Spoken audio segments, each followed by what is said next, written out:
Շատ հետաքրքիր են այս մեր հանդիպումները, որովհետև ես երևի պետք է դատախազությունից բոլոր հանդիպումներին ներկայացուցիչ հրավիրեմ, տենց է ստացվում օպերատիվ արձագանք բանը։ Պարզվում է, որ հանդիպման հանձնաժողովից միայն պատգամավոր Գեգամ Նազարյանը, հանձնաժողովի այլ անդամներ չէին ներկայացել հանդիպման։ Պարոն Նազարյանը ըստ էության ինձ մի քանի խորհուրդներ տալուց բացի ոչ մի իմ հարցին ըստ էության պատասխան չտվեց, խուսափում էր հարցերին պատասխանելուց, դա ցավալի էր, բայց մի քանի հարցի պատասխանելուց տվեց շատ հստակ եւ սպառիչ պատասխաններ։ Մասնավորապես պարզվում է, որ պարոն Գեգամ Նազարյանը չի կարդացել կառավարության գործունեության 2021-26 թվականների ծրագիրը, ընդհանրապես ինքը խոստովանեց, որ ծանոթ չի այդ փաստաթղթին, չի կարդացել, իսկ դա պատգամավորի պարագայում կարծում եմ լուրջ թերացում է, որովհետև կառավարության ծրագիրը ազգային ժողովի կողմից հավանության է արժանացել, այսինքն պարոն Նազարյանը որպես պատգամավոր չի ծանոթացել մի փաստաթղթի, որը քննարկվել է ազգային ժողովում։ Շատ տարօրինակ արձանագրում էր եւ բացի դրանից պատգամավորը կառավարության գործունեությանը վերահսկելու իր ֆունկցիան իրականացնում է առաջին հերթին հենց ծրագրի դրույթների ուսումնասիրության իմաստով եւ պարոն Նազարյանը խոստովանեց, որ ինքը թերանում է նաեւ իր որպես պատգամավոր իր պարտականությունները կատարելու հարցում, այսինքն չի վերահսկում կառավարության գործունեությունը։ Սա չափազանց տարօրինակ է, ես էլ իմ իրավաբան մյուս գործընկերներից փորձեն խորհրդակցել հասկանալու համար, թե սա ինչ իրավական հետևանքներ կարող ունենալ, որովհետև պարոն Գեգամ Նազարյանի կարգավիճակը նաև խոցելի է այլ առումով, որովհետև նա դուրս է եկել պատգամավորական խմբակցությունից, շարունակելով մնալ ազգային ժողովի պատգամավոր։ Ճիշտն ասած, ազգային ժողովի կանոնակարգը դա չի արգելում, բայց ընտրական օրենսգրքի կարգավորների իմաստով նման բան չի կարող լինել, որովհետև նման դեպքում դա միայն Գեգամ Նազարյանին չի վերաբերում, վերաբերում է նաև մյուս 3 պատգամավորներին, որովհետև այդ դեպքում խախտվում է ազգային ժողովում ընդդիմության առնվազն 1/3-ի ներկայացվածության սկզբունքը, որ ընտրական օրենսգիրք սահմանադրական օրենքով է կարգավորում։ Փաստորեն մենք գործ ունենք բոլոր իմաստներով շատ խոցելի պատգամավորի հետ։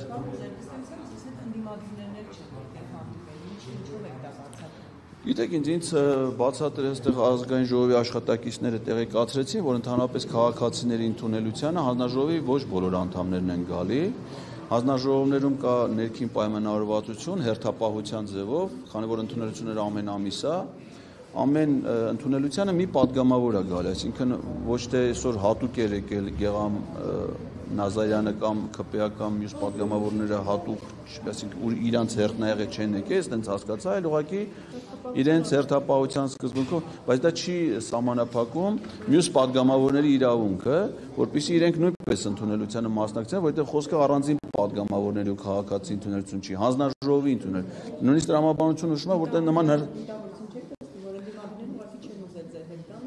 կարծում եմ, որ կա, ոչ թե չեմ տեսել, այլ պարոն Ռուբինյանի պարագայում դա հայտարարվել է։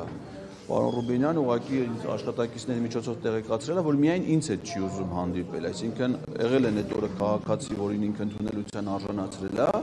ինքը գտնվել է այստեղ եւ միայն ինձ հետ չի ուզել հանդիպել, այսինքն խտրական վերաբերմունքի դրսևորումը ակնհայտ է։ Ես հաղորդում եմ ներկայացրել հանցագործության մասին գլխավոր դատախազին։ Այո, մեր այդ նախատեսված հանդիպման հաջորդ օրը հաղորդում եմ ներկայացրել 2 խնդրանքով, որ վարույթ նախաձեռնվի եւ նաեւ միջնորդություն ներկայացվի ազգային ժողովին Ռուբինյանի անձեռնմխելիությունից զրկելու եւ մեղադրանք առաջադրելու համար։ Խտրականություն, քրեական օրենսգրքում կա հոդված խտրական վերաբերմունքի ցուցաբերում պայմանավորված նաեւ մարդու այլ հայացքներ, այդ թվում քաղաքական հայացքների համար եւ այդ հոդվածը խստացնող նորմ ունի, որը վերաբերում է պաշտոնատար անձանց կողմից խտրական վերաբերմունքի։ Պարոն Ղազարյան, այլ հանդիպումներ բացի այստեղ եղել են, օրինակ այլ պատգամավորների հետ ընդդիմադիր, ոչ ընդդիմադիր, ձեզ հետ կապի դուրս եկել են, փորձել են ինչ-որ բան փոխանցել։ Նման հանդիպումներ չեն եղել։ Դե ես օգտագործում եմ առայժմ այս ձևաչափը, բայց նաև չեմ բացառում ցանկացածը եւ մենք շատ բաց ենք համագործակցության քննարկումների համար ցանկացած ձևաչափով եւ փակ հանդիպումների եւ եթե հեռուստատեսային բանավեճեր կլինեն, ասենք բաց ուղիղ եթերով քննարկումներ այս թեմայի շուրջ, ցանկացած ձևաչափ ինձ համար ընդունելի է, ես որևէ մերժում չեմ ունեցել, չեմ մերժել որևէ։ Անպայման։ Չէ, ինչ դադարեցնել։ Բայց հնարավորությունը մարդը ո՞նց կա, ես ո՞նց այդպես հնարավորություն բացտում։ Գերա վաղը հանդիպում ենք, վաղը երկու հանդիպում ա։ Օրակարգ նորից կներկայացնեք։ Չէ, իրենք փախնելու տեղ չունեն։ Իրանց մոտով են։ Ոչինչ, կետարկվենք, շատ հետաքրքրված չեն, բայց ուրեմն դրանից են խոսում։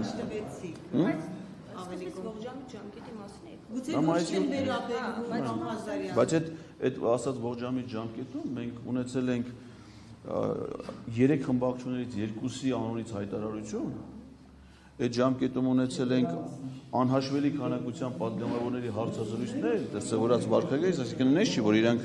անտեսել են դա, քննարկման առարկա չեն դարձել, չեն որևէ վերաբերմունք չեն արտահայտել, այսինքն մենք ունեցել ենք դրսևորումներ։ Գրաֆիկը մեր վաղը տնտեսական հարցերի մշտական հանձնաժողով ժամը 10-ին, 11-ին ներեցեք եւ ունենք Հակոբ Արշակյան ժամը 14:00-ին։